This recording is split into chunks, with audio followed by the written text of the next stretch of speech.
ಎಲ್ಲರಿಗೂ ನಮಸ್ತೆ ಸ್ನೇಹಿತರೆ, ವೆಲ್ಕಮ್ ಟು ಮೈ ಚಾನಲ್ ಗೃಹಲಕ್ಷ್ಮಿಗೆ. ಇವತ್ತು ಶನಿವಾರದ ಸಾಯಂಕಾಲ ವಿಡಿಯೋ ನಿಮ್ಮ ಜೊತೆ ಶೇರ್ ಮಾಡ್ತಾ ಇದ್ದೀನಿ. ಸೊ ಭಾನುವಾರದ ವಿಡಿಯೋ ಮೇ ಬಿ ನಾಳೆ ನಿಮಗೆ ಅಪ್ಲೋಡ್ ಮಾಡಿ ನಿಮ್ಗೆ ಶೇರ್ ಮಾಡ್ತೀನಿ ಸ್ನೇಹಿತರೆ. ಸೊ ಇವತ್ತು ಬಂದುಬಿಟ್ಟು ಶನಿವಾರ ಸಾಯಂಕಾಲ ಕೆಲಸದಿಂದ ಬಂದಿದ್ದ ಆದಮೇಲೆ ನಾನು ಗ್ರಾಸರಿ ಸ್ವಲ್ಪ ಬುಕ್ ಮಾಡಿದ್ದೆ ಫ್ಲಿಪ್ಕಾರ್ಟಲ್ಲಿ. ಅದು ಬಂದಿದೆ, ಅದನ್ನೊಮ್ಮೆ ಚೆಕ್ ಮಾಡೋಣ ಬನ್ನಿ. ಇವಾಗ ಎಲ್ಲ ಆನ್ಲೈನು ಆ್ಯಪಲ್ಲೂ ದಸರಾ ಸೇಲ್ ನಡೀತಿದ್ದೆಲ್ಲ, ಬಿಗ್ ಸೇಲು ತುಂಬ ಆಫರ್ಗಳು ಬಿಟ್ಟಿದ್ದಾರೆ. ಕೋಂಬೋ ಪ್ಯಾಕಲ್ಲಿ ಫ್ಲಿಪ್ಕಾರ್ಟ್ದೆ ವಿಮ್ ಜೆಲ್ ಥರ ಇತ್ತು, ತುಂಬ ಚೆನ್ನಾಗಿತ್ತು. ಜೆಲ್ ಒಂದು ಡಿಶ್ ವಾಶ್ ಜೆಲ್ ಒಂದು ಮಾಡಿದ್ದೆ, ಅದು 137 ರುಪೀಸ್ 2 ಬಂದಿದೆ. ಅದಾದಮೇಲೆ ಫಾರ್ಚೂನಲ್ಲಿ ಗೋಧಿ ಹಿಟ್ಟು 4 kg ಬುಕ್ ಮಾಡಿದ್ದೆ, ಅದು ಸಹ ಬಂದಿದೆ.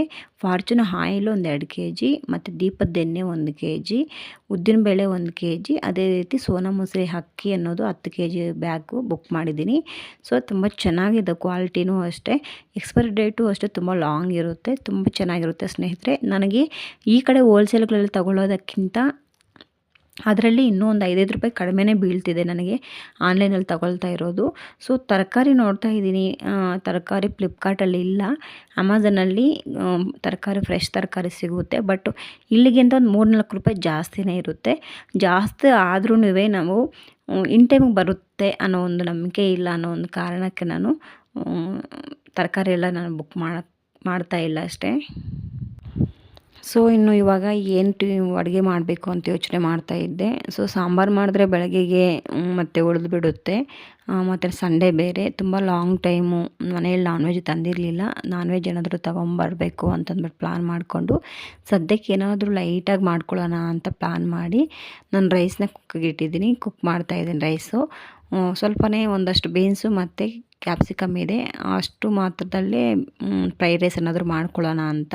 ಸೊ ಜೊತೆಗೆ ಸ್ವಲ್ಪ ಲೈಟಾಗಿ ತಲೆನೋವು ಥರ ಇತ್ತು, ಆದ್ದರಿಂದ ಸಾಯಂಕಾಲ ಕಾಫಿ ಕುಡಿದಿಲ್ಲ ಅಂದರೆ ಏನೋ ಒಂಥರ ಫೀಲ್. ಆದ್ದರಿಂದ ಒಂದು ಕಡೆ ರೈಸ್ಗೆ ಇಟ್ಬಿಟ್ಟು ಸ್ವಲ್ಪ ಕಾಫಿನ ಮಾಡ್ಕೊಂಡು ಕುಡಿತಾ ಇದ್ದೀನಿ ಸ್ನೇಹಿತರೆ. ಏನಂತಂದರೆ ಬರಬೇಕಂತಂದರೆ ಕೆಲವೊಂದು ಸಲ ತುಂಬ ಟೈರ್ಡ್ ಆದಾಗ ಬಂದುಬಿಡ್ತೀನಿ. ತರಕಾರಿ ಮನೆಗೆ ಏನಿದೆ ಏನಿಲ್ಲ ಅಂತಂದ್ಬಿಟ್ಟು ಯೋಚನೆ ಮಾಡಲ್ಲ. ಸೊ ಏನೋ ಒಂದು ಟೆನ್ಷನಲ್ಲಿ ಬಂದುಬಿಡ್ತೀನಿ. ಇಲ್ಲ ಒಮ್ಮೊಮ್ಮೆ ಎಲ್ಲ ಏನೇನು ಬೇಕು ಅಂದ್ಬಿಟ್ಟು ಬೆಳಗ್ಗೆ ಎಲ್ಲ ಲೀಸ್ಟ್ ಬರ್ಕೊಂಡು ಹೋಗಿ ಸಾಯಂಕಾಲ ಬರಬೇಕಂದ್ರೆ ತೊಗೊಂಬಂದುಬಿಡ್ತೀನಿ. ನಾನು ಸಂಡೇ ಎಲ್ಲ ಹೆಂಗೂ ಮನೆಗೆ ಇರ್ತೀವಿ, ಸ್ವಲ್ಪ ಆಚೆ ಓಡಾಡ್ಕೊಂಡು ಏನಾದರೂ ತೊಗೊಂಬಂದರೆ ಆಯಿತು ಅನ್ನೋ ಒಂದು ಯೋಚನೆ ಮೇಲೆ ಬಂದುಬಿಟ್ಟೆ. ಸಾಯಂಕಾಲ ಮನೆಗೆ ಬಂದು ನೋಡ್ತೀನಿ ಟೊಮೊಟೊನೂ ಖಾಲಿಯಾಗಿತ್ತು ಮನೆಗೆ. ಸೊ ಏನು ಮಾಡೋದು ಅಂತ ಯೋಚನೆ ಮಾಡಿದ್ದೆ. ಸ್ವಲ್ಪ ಕ್ಯಾಪ್ಸಿಕಮ್ಮು, ಸ್ವಲ್ಪ ಬೀನ್ಸ್ ಇತ್ತು, ಅದರಲ್ಲೇ ನಾನು ಅಡ್ಜಸ್ಟ್ ಮಾಡಿ ಫ್ರೈ ರೈಸ್ ಮಾಡೋಣ ಅಂತಂದ್ಬಿಟ್ಟು ಪ್ಲ್ಯಾನ್ ಮಾಡ್ತಾಯಿದ್ದೀನಿ.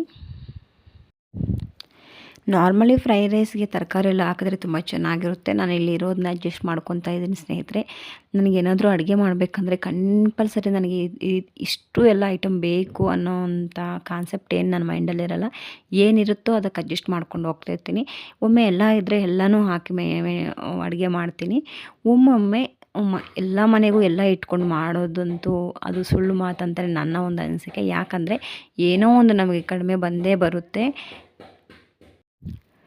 ನನ್ನ ಕಾನ್ಸೆಪ್ಟ್ ಏನಂತಂದರೆ, ಒಂದು ಈರುಳ್ಳಿ ಒಂದು ಟೊಮೊಟೊ ಇರಲಿ, ಒಮ್ಮೆ ಅದಕ್ಕಂತಂದ್ಬಿಟ್ಟು ಹೋಗಿ ಮತ್ತೆ ಸಪ್ರೇಟಾಗಿ ನಾವೇನಾದರೂ ತೊಗೊಂಬಂದು ಇದು ಮಾಡಬೇಕು ಅಂತ ಆ ಥರ ಮೈಂಡ್ ಸೆಟ್ ಅಲ್ಲ. 1-2 ಈರುಳ್ಳಿ ಟೊಮೊಟೊ ಇದ್ರೂ ಗೊಜ್ಜಿಸ್ಕೊಂಡು ತಿನ್ನೋ ಥರ ನಾನಂತೂ. ಯಾಕಂತಂದರೆ ಈಗಿನ ಕಾಲದಲ್ಲಿ ಎಲ್ಲ ಇಟ್ಕೊಂಡು ಮಾಡಬೇಕಂತಂದ್ರೆ ತುಂಬ ಕಷ್ಟ. ಬಟ್ ಹೆಲ್ತು ಪರ್ಪಸ್ಸಾಗಿ ತಿನ್ನಬೇಕು. ಬಟ್ ಅಷ್ಟು ಲಕ್ಸುರಿಯಾಗಿ ಎಲ್ಲ ಇನ್ ಟೈಮ್ಗೆ ಎಲ್ಲ ಒಂದು ಅಡುಗೆ ಮಾಡ್ತಿದ್ದೀವಿ ಅಂದರೆ ಕಂಪಲ್ಸರಿ ಇದೇ ಇರಬೇಕು ಅದೇ ಇರಬೇಕು ಅಂತಂದ್ಬಿಟ್ಟು ಕಾನ್ಸೆಪ್ಟ್ ನನಗಂತೂ ಇಲ್ಲ. ಸೊ ಇರೋದ್ರಲ್ಲಿ ಅಡ್ಜಸ್ಟ್ ಮಾಡ್ಕೊಂಡು ಹೋಗ್ಬಿಡ್ತೀನಿ ಒಮ್ಮೊಮ್ಮೆ. ಸೊ ನೀವು ಯಾವ ರೀತಿ ಅಂತಂದ್ಬಿಟ್ಟು ಕೆಳಗಡೆ ಕಾಮೆಂಟ್ ಮಾಡಿ ಸ್ನೇಹಿತರೆ. ಯಾಕಂತಂದರೆ ಈಗಿನ ಜೀವನ ಮಾಡೋದಂತೂ ತುಂಬ ಕಷ್ಟ ಆಗಿದೆ. ಆಚೆ ಕಡೆ ತರಕಾರಿ ರೇಟುಗಳು ಗಗನಕ್ಕೆ ಹೋಗಿದೆ. ನಾವು ಏನು ಬೇಳೆಕಾಳಲ್ಲಿ ತೊಗೊಂಬಂದು ತಿಂತೀವಿ ಅದರ ರೇಟು ಸಹ ತುಂಬ ಗಗನಕ್ಕೆ ಹೋಗಿದೆ ಸ್ನೇಹಿತರೆ, ಸಿಕ್ಕಾಪಟ್ಟೆ ಇದೆ. ಇಬ್ಬರು ದುಡಿದು ತಿಂದ್ರೇ ಜೀವನ ಅನ್ನೋ ಪರಿಸ್ಥಿತಿಯಲ್ಲಿದ್ದೀವಿ. ಅದ್ರ ಜೊತೆಗೆ ಮಕ್ಕಳ ಫೀಸು, ಮನೆ ಖರ್ಚುಗಳು ಪ್ರತಿಯೊಂದು ನಿಭಾಯಿಸ್ಕೋಬೇಕಂತಂದರೆ ಕೆಲವೊಂದರಲ್ಲಿ ನಾವು ರಾಜಿ ಆಗಲೇಬೇಕಾಗುತ್ತೆ. ಮನೆ ಸಂಸಾರದಲ್ಲಿ ನಾವು ಹೆಣ್ಮಕ್ಳು ಉಳಿಸಿದ್ದೇ ಆದರೆ ಮನೆ ಸಂಸಾರ ಒಂದು ರೀತಿ ನಡ್ಕೊಂಡು ಹೋಗ್ತಾ ಇರುತ್ತೆ.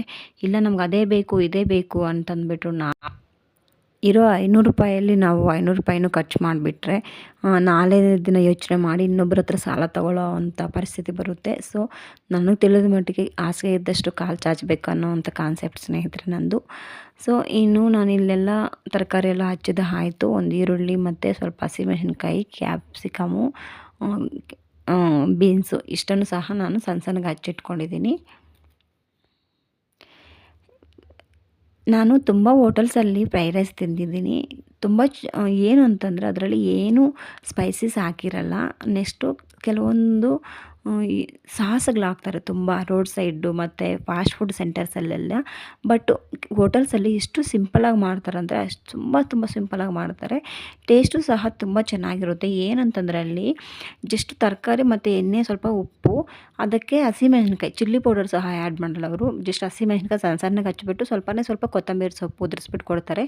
ಅಲ್ಲಿ ತರಕಾರಿ ಬೇಯಿಸಿರಲ್ಲ ಅವರು, ಅಂದರೆ ತುಂಬ ಫ್ರೈ ಮಾಡಲ್ಲ ಆಯಿಲಲ್ಲಿ. ಸ್ವಲ್ಪ ಸಣ್ಣಗೆ ಹಚ್ಕೊಂಡಿದ್ದ ಆದ್ರೂ ಸುಮ್ಮನೆ ತರಕಾರಿ ಎಣ್ಣೆಯಲ್ಲಿ ಹಂಗೆ ಬಿದ್ದಿದ ತಕ್ಷಣ ರೈಸ್ ಆ್ಯಡ್ ಮಾಡಿಬಿಟ್ಟು ಮಿಕ್ಸ್ ಮಾಡಿ ಕೊಟ್ಬಿಡ್ತಾರೆ. ಅಷ್ಟೇ ತಿಂತಾ ಇದ್ದರೆ ಏನೋ ಒಂಥರ ಒಳ್ಳೆ ಟೇಸ್ಟ್ ಇರುತ್ತೆ. ಅದು ಹೆಂಗೆ ಮಾಡ್ತಾರೆ ಅಂತ ಗೊತ್ತಿಲ್ಲ. ಬಟ್ ಪ್ಲೈನಾಗಿ ನಾನು ಮಾಡಬೇಕು ಅಂತ ಅಂದ್ಬಿಟ್ಟು ಅನ್ಕೋತೀನಿ. ಬಟ್ ತೀರಾ ಮಾಡಿದ್ಮೇಲೆ ಸಪ್ಪೆ ಇರುತ್ತೇನೋ, ಮಕ್ಳು ತಿನ್ನಲ್ವೇನೋ ಅಂತಂದ್ಬಿಟ್ಟು ಮತ್ತೆ ಅದಕ್ಕೆ ಸ್ವಲ್ಪ ಗರಂ ಮಸಾಲೆ, ಸ್ವಲ್ಪ ಧನಿಯಾ ಪೌಡರ್ ಮತ್ತು ಸ್ವಲ್ಪ ಚಿಲ್ಲಿ ಪೌಡರ್ ಇಷ್ಟನ್ನೆಲ್ಲ ಆ್ಯಡ್ ಮಾಡ್ತೀನಿ. ಫೈನಲಿ ನಾನು ಏನಾದರೂ ಸ್ವಲ್ಪ ಟೇಸ್ಟಾಗಿ ಮಾಡಬೇಕು ಅಂತಂದ್ಬಿಟ್ಟು ಎಲ್ಲ ಐಟಮ್ಸ್ ಇದ್ದಾಗ ಸ್ವಲ್ಪ ಸೋಯಾ ಸಾಸ್ ಹಾಕ್ತೀನಿ, ಟೊಮೊಟೊ ಕೆಚಪ್ ಹಾಕ್ತೀನಿ, ತರಕಾರಿ ಎಲ್ಲ ಇದ್ದರೆ ಹಚ್ಬಿಟ್ಟು ಹಾಕಿ ಸ್ವಲ್ಪ ಗರಂ ಮಸಾಲೆ ಹಾಕಿ ಸ್ಪೈಸಿಯಾಗೆ ಮಾಡ್ತೀವಿ. ಸೊ ಇವತ್ತು ಪ್ಲೈನಾಗಿ ಮಾಡೋಣ ಅಂತಲೇ ಟ್ರೈ ಮಾಡಿದೆ. ಆದರೆ ಫೈನಲಿ ನಾನು ಸ್ವಲ್ಪ ಅದಕ್ಕೆ ಗರಂ ಮಸಾಲನೂ ಮತ್ತು ಚಿಲ್ಲಿ ಪೌಡರೇ ಆ್ಯಡ್ ಮಾಡಬೇಕಾಯಿತು. ಸೊ ಹೋಟೆಲ್ಸಲ್ಲಿ ಯಾವ ರೀತಿ ಮಾಡ್ತಾರೋ ನಾವು ನೋಡೋಲ್ಲಲ್ಲ. ಸೊ ಅವ್ರು ಬೇರೆ ಬೇರೆ ಏನಾದರೂ ವಿಧದಲ್ಲಿ ಮಾಡ್ಬೋದೇನೋ, but I don't know. So ನಂದಾದ ಸ್ಟೈಲಲ್ಲಿ ನಾನು ಇವತ್ತು ನಿಮಗೆ ತುಂಬ ಸಿಂಪಲ್ಲಾಗಿ ಫ್ರೈಡ್ ರೈಸ್ ಮಾಡೋದು ತೋರಿಸ್ತಾ ಇದ್ದೀನಿ. ಸೊ ವೆಜಿಟೇಬಲ್ಸ್ನೆಲ್ಲ ನಾರ್ಮಲಿ ಆಯಿಲಲ್ಲೇ ಫ್ರೈ ಮಾಡ್ಕೊಂಬಿಟ್ಟು ರೈಸ್ನ ಮಾಡಿಟ್ಕೊಂಡಿದ್ವಲ್ಲ ಅದನ್ನು ಹಾಕಿ ಮಿಕ್ಸ್ ಮಾಡ್ತಾಯಿದ್ದೀನಿ. ಇಲ್ಲಿ ನಾವು 4 ಜನಕ್ಕೆ ಆಗೋವಷ್ಟು ರೈಸ್ನ ಬಾಯ್ಲ್ ಮಾಡ್ಕೊಂಡಿದ್ದೀನಿ. ಸೊ ಒನ್ ಟೈಮ್ಗೆ ಇನ್ನೂ ನನಗೆ ಸ್ವಲ್ಪ ರೈಸ್ ಉಳಿಯುತ್ತೆ, ಬೆಳಗ್ಗೆಗೆ ಏನಾದರೂ ಅಡ್ಜಸ್ಟ್ ಮಾಡಿಕೊಂಡ್ರೆ ಆಯಿತು ಅಂತಂದ್ಬಿಟ್ಟು 4 ಜನಕ್ಕೆ ಆಗುವಷ್ಟು ಇನ್ನೂ ಮಾಡಿ ಮುಗಿಸಿದ್ದೆ ಆಯಿತು ಸ್ನೇಹಿತರೆ. ಸೊ ಫೈನಲಿ ಇವತ್ತು ನಮ್ಮ ಮನೆಗೆ ಸಿಂಪಲ್ಲಾಗಿ ರೆಸಿಪಿ ಅಂತಂದರೆ ಫ್ರೈಡ್ ರೈಸ್ ರೆಸಿಪಿ. ಪರವಾಗಿಲ್ಲ, ತುಂಬ ಚೆನ್ನಾಗೇ ಇತ್ತು. ಬಟು ನೋಡಿ, ನಾನು ಪ್ಲೈನಾಗಿ ಮಾಡ್ಕೋಬೇಕು ಅಂತ ಪ್ಲ್ಯಾನ್ ಮಾಡಿದವಳು ಮತ್ತು ಸ್ವಲ್ಪ ಗರಂ ಮಸಾಲೆ ಆ್ಯಡ್ ಮಾಡ್ತಾಯಿದ್ದೀನಿ. ಯಾಕಂತಂದರೆ ನಾವು ಯಾವುದೋ ಸ್ಟೈಲಲ್ಲಿ ಮಾಡೋಕ್ಕೋಗಿ ಮನೆಯಲ್ಲಿ ಮತ್ತು ಅದು ತಿಂದಿರೋ ವೇಸ್ಟ್ ಆಗೋ ಚಾನ್ಸ್ ಆಗುತ್ತೇನೋ, ಸುಮ್ಮನೆ ಯಾಕೆ ಮಕ್ಕಳಿಗೆ ಹೊಟ್ಟೆ ತುಂಬ ಊಟ ಕೊಡಬೇಕು, ಯಾರ್ದೋ ಸ್ಟೈಲಲ್ಲಿ ಮಾಡೋಕ್ಕೋಗಿ ಇವಾಗ ಎಲ್ಲರಿಗೂ ಉಪವಾಸ ಇಳಿಸೋದು ನನಗಿಷ್ಟ ಇಲ್ಲ ಅಂತಂದ್ಬಿಟ್ಟು ಮತ್ತು ನನ್ನದೇ ಆದ ಸ್ಟೈಲ್ಗೆ ಬಂದುಬಿಟ್ಟು ಎಲ್ಲನೂ ಸೇರಿಸಿ ಮಿಕ್ಸ್ ಮಾಡ್ತಾಯಿದ್ದೀನಿ. ಯಾವತ್ತೇ ಆಗಲಿ ಸ್ನೇಹಿತರೆ, ಇನ್ನೊಬ್ಬರನ್ನ ಅನುಸರಿಸ್ಬೇಕು, ಬಟ್ ಎಲ್ಲ ಅನುಸರಿಸ್ಬಾರ್ದು ಅನ್ನೋಂಥದ್ದು ಕಾನ್ಸೆಪ್ಟ್ ನಂದು. ನಮ್ಮಲ್ಲಿರೋಂತಹ ಒಳ್ಳೆಯ ಗುಣಗಳನ್ನು ಬೇರೆಯವ್ರು ನೋಡಿಕೊಂಡು ನಮ್ಮನ್ನು ಅನುಕರಣೆ ಮಾಡಬೇಕು. ಬಟ್ ನಾವು ಇನ್ನೊಬ್ಬರಿಂದ ಕಲ್ತಿರ್ತೀವಿ, ಅದನ್ನೇ ನಮ್ಮನ್ನು ನೋಡಿ ಇನ್ನೊಬ್ಬರು ಕಲಿತಾರೆ. ಬಟ್ ಎಲ್ಲನೂ ಕಲಿಬೇಕಂತಂದರೆ ಆಗಲ್ಲ. ಒಂದು ಮನುಷ್ಯನಲ್ಲಿ ಕೆಲವೊಂದು ಕೆಟ್ಟ ಗುಣಗಳು ಇರುತ್ತೆ, ಒಳ್ಳೆಯ ಗುಣಗಳು ಇರುತ್ತೆ. ಕೆಟ್ಟ ಗುಣಗಳು ಯಾವ ರೀತಿ ಇರುತ್ತೆ ಅಂತಂದರೆ ಬೇಗ ಆಚೆ ಬರಲ್ಲ. ಅದನ್ನು ತುಂಬ ಹತ್ತಿರದಿಂದ ನೋಡಿದ್ರೇ ಗೊತ್ತಾಗುತ್ತೆ ಒಬ್ಬ ಮನುಷ್ಯನಲ್ಲಿ. ಸೊ ಒಳ್ಳೆಯ ಗುಣಗಳು ಏನಂತಂದರೆ ಅವ್ರು ಮಾಡ್ತಿರೋ ಕೆಲಸಗಳಾಗಿರ್ಬೋದು, ಮಾತಾಡ್ತಿರೋ ಮಾತಾಗಿರ್ಬೋದು. ಸೊ ಅದ್ರ ಮುಖಾಂತರ ಇವು ಒಳ್ಳೆಯವರು, ಇವರ ಕೆಲಸಗಳು ಹಿಂಗಿದೆ ಅಂತಂದರೆ ಇವರು ಒಳ್ಳೆ ಮೈಂಡ್ಸೆಟ್ ಇರೋರು ಅಂತಂದ್ಬಿಟ್ಟು ಐಡೆಂಟಿಫೈ ಮಾಡಿ ಅವರ ಮೇಲೆ ಒಂದು ಭರವಸೆ ಅನ್ನೋದು ಇಟ್ಕೊತೀವಿ. ಸೊ ಒಮ್ಮೊಮ್ಮೆ ಅದು ತಪ್ಪೂ ಆಗ್ಬೋದು. ಫೈನಲಿ ನಾನು ಏನು ಹೇಳೋಕ್ಕೆ ಇಷ್ಟಪಡ್ತೀನಿ ಅಂತಂದರೆ, ಯಾರಿಂದ ಏನು ಕಲಿತೀವಿ ಅನ್ನೋದಕ್ಕಿಂತ ನಮ್ಮ ವ್ಯಕ್ತಿತ್ವನ ನಾವು ಬಿಟ್ಕೊಡ್ಬಾರ್ದು.